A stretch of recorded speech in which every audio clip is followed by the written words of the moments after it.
Hey guys, I'm just making a quick video, and gals. If you're thinking about changing out your standard steering wheel for a yoke, under no circumstance try to do it yourself. And I'm going to show you why. All right. I did it. Everything seemed to go fine.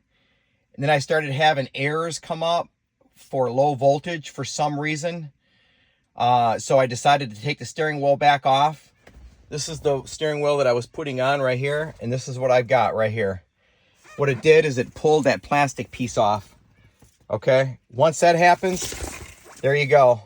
It's a freaking mess, all right? I'm just letting you know right now, spend the extra couple $100, have the dealer put it on, have an expert put it on, don't try it yourself.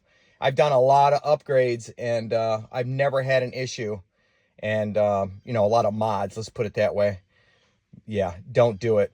It's going to be $1,700 to have this thing towed to a Tesla dealer, all right, which is 130 miles away from me. And then it's going to be almost $1,000 to have a new steering column put on. So, yeah, don't try it.